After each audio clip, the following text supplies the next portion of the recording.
আসসালামু আলাইকুম। আশা করি আপনারা সবাই অনেক অনেক ভালো আছেন।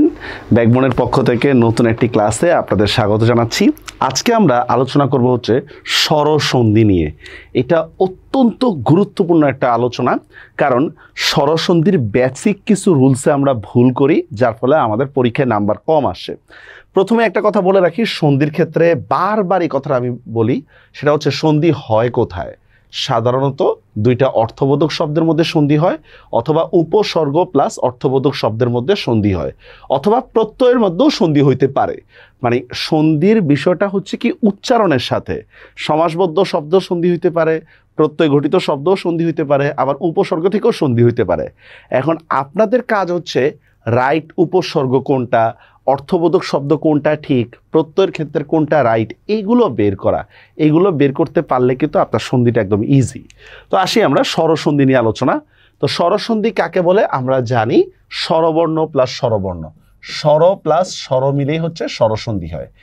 এখন এখানে একটা ঝামেলা আছে। ঝামেলা হচ্ছে যে অনেক সময় স্বরসন্ধির মধ্যে ডিরেক্টলি স্বরধ্বনিটা দেখা থাকে, আর অনেক সময় দেখা থাকে না। যেমন আমি বললাম, দেখেন নরাধম একটা শব্দ বললাম, নরাধম। তো আমরা সবাই জানি নরাধম একটা স্বরসন্ধি। এটাতে ভাঙলে কি হয়, নর যোগ অধম। মানলাম অধম শব্দের মধ্যে তো আমাদের অ আছে, কিন্তু নরের মধ্যে তো আর অ নাই। তখন আমাদের নর রর মধ্যে একটা অ ধরে নিতে হবে, বুঝতে পারছেন? কারণ আপনারা এমন অনেক শব্দ পাবেন যেখানে নর নর ওয়ার্ডটা ব্যবহার করা হয়েছে, বুঝছেন? তো ওই রর অটাকে ধরে অধমের সাথে মিলে এটাকে স্বরসন্ধি ধরা হয়। আসেন, এখানে এই রুলসটা যদি আপনি মনে রাখতে পারেন, তাহলে স্বরসন্ধির 80% কমপ্লিট, না 70% কমপ্লিট। কি বলছি দেখেন, সন্ধিবদ্ধ শব্দে আকার দীর্ঘিকার বা দীর্ঘকার হবে, কিন্তু সন্ধি বিচ্ছেদের ক্ষেত্রে অর্থ অনুসারে শব্দের বানান নির্ণয় করতে হবে। ভালো করে বুঝে নিই আমরা, সন্ধিবদ্ধ শব্দ কি আর সন্ধি বিচ্ছেদটা কি, এটা বুঝে নিই আমরা। যেমন আমি একটা শব্দ বললাম বিদ্যালয়, এটা একটা সন্ধিবদ্ধ শব্দ, মানে দুইটা মিলে এই শব্দটা হয়েছে। তো বিদ্যালয় শব্দটাকে যদি আপনি ভাঙেন, তাহলে কি হবে, বিদ্যা যোগ আলয়। দেখেন এটা হচ্ছে সন্ধি বিচ্ছেদ। দেখেন রবীন্দ্র, এটা একটা সন্ধিবদ্ধ শব্দ, এই জন্য আমি এখানে দীর্ঘই দিছি। কিন্তু যখন আমি সন্ধি বিচ্ছেদ করতেছি, তখন শব্দের যে অরিজিনাল বানান সেটা অনুসারে কিন্তু আমাকে লিখতে হচ্ছে। তখন আমি কি বলতেছি বলেন তো, রবি যোগ ইন্দ্র। তখন কিন্তু আমি রবি বানানে কিন্তু আমি দীর্ঘই দিচ্ছি না। ভালো করে বুঝছেন? সন্ধিবদ্ধ শব্দে আকার দীর্ঘিকার বা দীর্ঘকার হবে, কিন্তু সন্ধি বিচ্ছেদের ক্ষেত্রে আমাদের অর্থ অনুসারে শব্দের বানান নির্ণয় করতে হবে। যেমন দেখেন, এই যে এখানে বলা হচ্ছে আকার ইকার দীর্ঘকার, মানে দীর্ঘবর্ণ হবে। সন্ধি বিচ্ছেদের ক্ষেত্রে অর্থ বা উপসর্গ অনুসারে শব্দের বানান হবে, ঠিক আছে? যেমন দেখেন, একবারে ভেঙে ভেঙে দেখাচ্ছি। রবীন্দ্র সন্ধি গঠিত শব্দ, এই জন্য রবি এইখানে দেখেন দীর্ঘই দিছি। কিন্তু যখন আমি সন্ধি বিচ্ছেদ করতেছি, তখনই তো আর দীর্ঘই দিচ্ছি না, তখনই তো অর্থ অনুসারে শব্দের বানানটাকে আমরা খেয়াল করতেছি। যেমন দেখেন এই যে এরকম আদ্যাক্ষর, খেয়াল করেন এখানে কিন্তু সন্ধিবদ্ধ শব্দের মধ্যে আমি আকার দিছি। তো সন্ধি বিচ্ছেদের মধ্যে কিন্তু আদ্যা যোগ অক্ষর দিলেই ওইখানে আদ্যর যে অর্থ, অক্ষরের যে অর্থ, ওইটাই কিন্তু আমি দিচ্ছি। হিমাচল, দেখেন এখানে আমরা অনেকে ভুল করি, হিমযোগ আচল দিয়ে, এটা ভুল হবে, হচ্ছে হিমযোগ অচল। সন্ধিবদ্ধ শব্দে আমি আকার দিছি, কিন্তু যখন আমি সন্ধি বিচ্ছেদ করতেছি তখন কিন্তু আর আকার দিই নেই, তখন অর্থের দিকটাকে কিন্তু আমি খেয়াল করতেছি। বুঝা গেছে বিষয়টা? আরো উদাহরণ দিই, যেমন কথার কথা আমি লিখলাম কারাগার।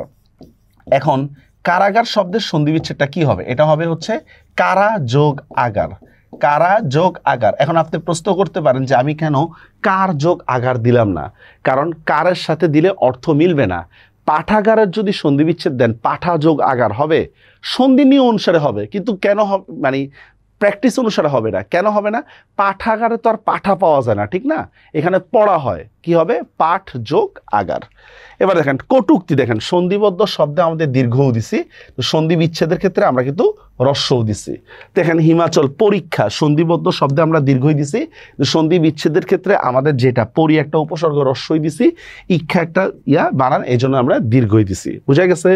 মরুদ্যান সেম, সন্ধিবদ্ধ শব্দে দীর্ঘও দিছি, আর সন্ধি বিচ্ছেদের ক্ষেত্রে মরু বানানো হ্রস্ব, উদ্যান বানানো হ্রস্ব, সেম। দেখেন পুরাধ্যক্ষ, পুর যোগ অধ্যক্ষ, উপাচার্য, উপযোগ আচার্য। তাহলে এই নিয়মটা যদি মনে রাখতে পারেন তাহলে 9টা নিয়ম আপনাদের কমপ্লিট হয়ে যাবে। এটা কি বলতেছি দেখেন, সন্ধিবদ্ধ শব্দে আমাদের আকার দীর্ঘিকার বা দীর্ঘকার আমরা দিব, কিন্তু যখন আমি সন্ধি বিচ্ছেদ করব তখন আমাদের শব্দের বানান অনুসারে বা অর্থ অনুসারে আমরা নির্ণয় করব, ঠিক না? দেখেন অন্যান্য সন্ধিবদ্ধ শব্দে আমি আকার দিচ্ছি, কিন্তু পরবর্তীতে আমরা এটা দিচ্ছি না। আচ্ছা, এবার দেখেন সেম এরকম অনেক উদাহরণ, যেমন পানাহার, দেখছেন পানাহার, এই যে পানাহার দেখছেন, এই যে তথাপি, তথা যোগ অপি, প্রতি যোগ ইতি, প্রতীত, বিন্দাচল, সন্ধিবদ্ধ শব্দে আমি আকার দিচ্ছি কিন্তু সন্ধি বিচ্ছেদের মধ্যে এটা দিচ্ছি না। ভর্তিচ্ছু, অনূর্ধ্ব, এই বানানটা ভালো করে দেখেন, অনূর্ধ্ব বানানটা, সতী, সুধীন্দ্র, স্বাধীন, পানাহার, বেদান্ত, মুক্তিচ্ছা, ক্ষিতীশ, সাধুত্তম, দেখেন সন্ধিবদ্ধ শব্দ দীর্ঘ দিচ্ছি কিন্তু সন্ধি বিচ্ছেদ আমি হ্রস্ব দিচ্ছি। এই নিয়মটা বেশ ভালো করে ব্যাখ্যা করা হইলো, কারণ এখান থেকে পরীক্ষায় আপনাদের কোশ্চেন থাকে।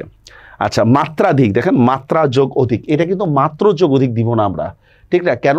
মাত্র বলে এখানে অর্থ নাই, যথার্থ, এটা যথাযোগ আর্থ দিব না, যথাযোগ অর্থ দিব, ঠিক না?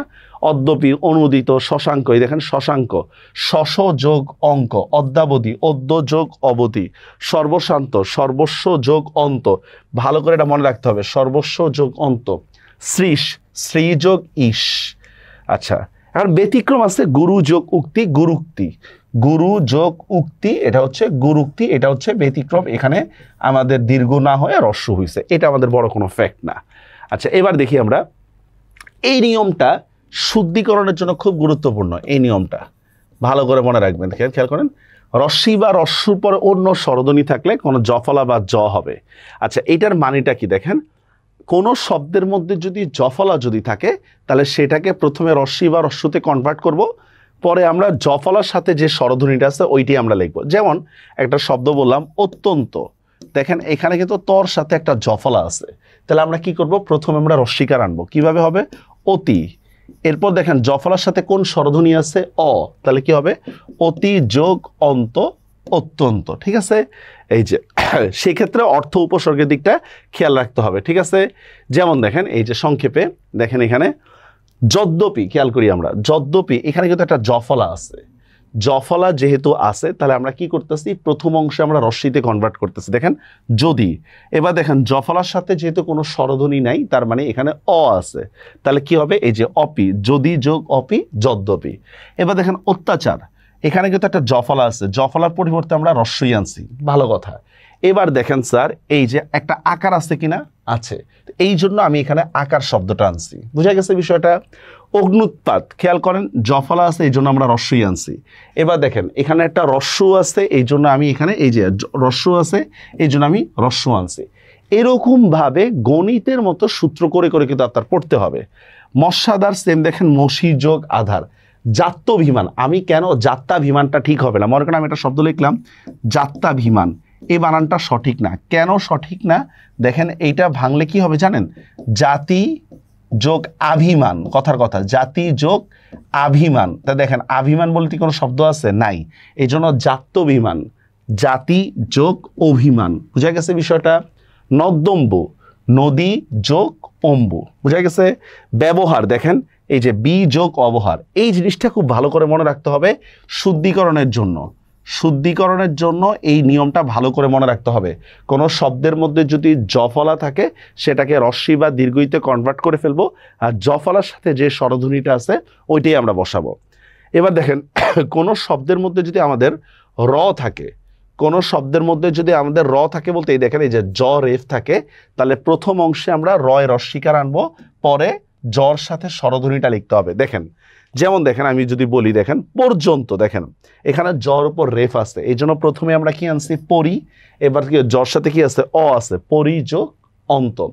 পর্যায়, দেখেন এখানে জর উপর রেফ আছে পরি যোগ আয়। উপরযুক্ত, উপরি যোগ উক্ত, এই জিনিসগুলো খুব ভালো করে খেয়াল রাখতে হবে। যেমন আমি বললাম পর্যবেক্ষণ, পর্যবেক্ষণে আমরা কি করব, ইজি এটা দেখেন পরি যোগ অবেক্ষণ, পরি যোগ অবেক্ষণ, এটাই হচ্ছে পর্যবেক্ষণ। পর্যালোচনা, পরি যোগ আলোচনা, পর্যালোচনা। দেখেন কোনো শব্দের মধ্যে জর উপর রেফ থাকার কারণে আমরা প্রথমে রয় রস্যিকার বা রয় দীর্ঘিকারে রয় দীর্ঘিকার আমরা কনভার্ট করব। এবার দেখেন এইটাও আগের মতোই হ্রস্ব বা দীর্ঘর পরে যদি অন্য স্বরধ্বনি যদি থাকে তাহলে সেখানে ব ফলা হবে। হ্রস্ব বা দীর্ঘর পরে যদি অন্য স্বরধ্বনি থাকে তাহলে সেখানে ব ফলা হবে। আগের মতোই, আগেরটা ছিল জ ফলা আর এখানটা হচ্ছে ব ফলা। আসেন আমরা উদাহরণ দেখি স্যার। যেমন দেখেন আমি বলতেছি, দেখেন অন্বেষণ, খেয়াল করেন, যেমন হলো অন্বেষণ। তো অন্বেষণ শব্দের মধ্যে দেখেন এখানে একটা ব ফলা আছে। ব ফলাটা কার সাথে আছে? নয়ের সাথে আছে। আমরা কি করব বলেন তো? অনু যোগ এষণ, অনু যোগ এষণ, অন্বেষণ। ঠিক আছে? যেমন দেখেন এই যে পশু যোগ আচার, পশ্চাচার, মনুযোগ অন্তর, মন্বন্তর, তনুযোগ দীর্ঘই, তন্নি, সুযোগ অল্প, স্বল্প। তো এই যে দেখেন যেখানে আমাদের বফলা আছে, বফলার পরিবর্তে আমরা রস্যু দিচ্ছি বা দীর্ঘ দিচ্ছি। এটাই হচ্ছে এই রুলসটা। পশুযোগ অধম, পশ্চদম, সুযোগ আয়ত্ত, সায়ত্ত। এবার দেখেন এইগুলো আমাদের কম আসে তুলনামূলকভাবে। অ প্লাস আ এরপরে যদি রস্যই বা দীর্ঘ হয় এটা এ, এগুলো মুখস্থ হয়ে যায়। এগুলো আমাদের তেমন একটা মানে খুব ক্রিটিক্যাল কিছু না এটা। যেমন দেখি আমি উদাহরণগুলো দেখি, তার বুঝতে সুবিধা হবে। যে নির্মলেন্দু, দেখেন নির্মল যোগ ইন্দু, অ প্লাস রস্যই এই জন্য এ হয়েছে। কথোপকথন, আকার প্লাস রস্যু এই জন্য ও হয়েছে। দেখেন সর্বৈব, সর্বযোগ এব, দেখছেন এই যে এখানে কি হয়েছে? অ প্লাস এই যে অ বা, যেমন দেখেন গঙ্গোপাধ্যায়, একটা শব্দ লিখলাম গঙ্গোপাধ্যায়, এটা কি হবে বলেন তো? গঙ্গা যোগ উপাধ্যায়, এভাবে। বা আমি বললাম দেখেন যে মহেশ, মহাযোগ ঈশ, দেখছেন আকারের পরে রস্য হয়েছে এই জন্য এই কার হয়েছে। এগুলো আমাদের তুলনামূলকভাবে মুখস্থ, এগুলো মনে চলে আসবে আমাদের, কোনো চিন্তা। দেখেন এই যে আদ্যপান্ত, আদ্য যোগ উপান্ত, আদ্য যোগ উপান্ত। তারপর দেখেন তথৈব, জলৌকা, জল যোগ ঔকা, হিতৈষী, হিত যোগ ঐশী, বনৌষধি। এসব ক্ষেত্রে অবশ্যই আপনাকে অর্থের দিকটা খেয়াল রাখতে হবে। অর্থ মেইন ফোকাস। হ্যাঁ, আমি কেন ঔষধি দিব নাকি কেন ঔষধি দিব, এই জিনিসগুলো আপনাকে খেয়াল রাখতে হবে। আচ্ছা, এবার দেখি আমরা বিগত বছরে কিছু কোশ্চেন নিয়ে যদি আমরা একটা অ্যানালাইসিস করি তাহলে বুঝতে সুবিধা হবে। যেমন দেখেন কোনটি স্বরসন্ধির উদাহরণ, খেয়াল করি আমরা। স্বরসন্ধির উদাহরণ কি? দুইটাই স্বরধ্বনি হবে এটা। আচ্ছা, কাঁচা যোগ কলা, এখানে স্বরধ্বনি থাকলেও এখানে ব্যঞ্জনধ্বনি হচ্ছে না। নাতি যোগ বউ, নাতি তর মধ্যে রস্বীকার আছে কিন্তু এখানে ব্যঞ্জন বর্ণ হচ্ছে না। বদ যোগ জাত, এটাতে এমনি হচ্ছে না, দুইটাই ব্যঞ্জন বর্ণ। তাহলে ঘুরে ফিরলে আমাদের কোনটা হবে? রূপা যোগ আলী, এটাও স্বরধ্বনি, এটাও স্বরধ্বনি। আচ্ছা, তারপর দেখি আমরা ধ্বনিগত মাধুর্য সম্পাদন করে কোনটি? ধ্বনি রিলেটেড যত কিছু আছে সব কিন্তু হচ্ছে সন্ধি। এটা একদম সহজ কোশ্চেন, সন্ধি। এখন দেখেন প্রত্যয় শব্দের সন্ধি বিচ্ছেদটা কি হবে বলেন তো? খুব ইজি, প্রতি যোগ অয়, প্রতি যোগ অয়, প্রত্যয়। একদম ইজিলি এটা করতে পারবো আমরা, ঠিক আছে? আচ্ছা, এরপর দেখেন আমরা অকার কিংবা আকারের পর রি থাকলে দুইটা মিলে কি হয়? অকার কিংবা আকারের পরে রি থাকলে, ঠিক আছে? যেমন দেখেন এই যে অকার কিংবা আকারের পর রি কিভাবে আমরা বলতে পারি? যেমন দেখেন ক্রি যোগ অক, এটা প্রত্যয় থেকে আসছে, ক্রি যোগ অক, এটাকে আমরা কিভাবে বলিন তো? কারক, কারক, দেখছেন অ আছে, ঠিক আছে? তারপর যেমন দেখেন মৃ যোগ অন, মৃ যোগ অন, এটাকে আমরা বলি হচ্ছে মরণ, ঠিক আছে? এভাবে অর ওয়ার্ডটা আসে, এটা আরও হয় অকার কিংবা আকার। অভ্যুদয়, খেয়াল করেন অভ্যুদয় শব্দের মধ্যে একটা জফলা আছে, কার সাথে? ভয়ের সাথে। যেহেতু জফলা আছে তাহলে আগের অংশে কি করতে হবে? আমাদের রস্বীকার আনতে হবে। আচ্ছা, এইটার মধ্যে রস্বী আছে, এইটা বাদ। আচ্ছা, এখন প্রশ্ন হচ্ছে, আচ্ছা স্বরেও আনলাম, ভ আনলাম, এটাও ঠিক আছে, এটাও ঠিক আছে। এখন দেখেন এখানে কি আছে? রস্যকার আছে, এখানে দীর্ঘকার আছে, এটা বাদ। আচ্ছা, এখানে কি আছে? রস্যকার দীর্ঘকার কিছুই নেই, এটাও বাদ।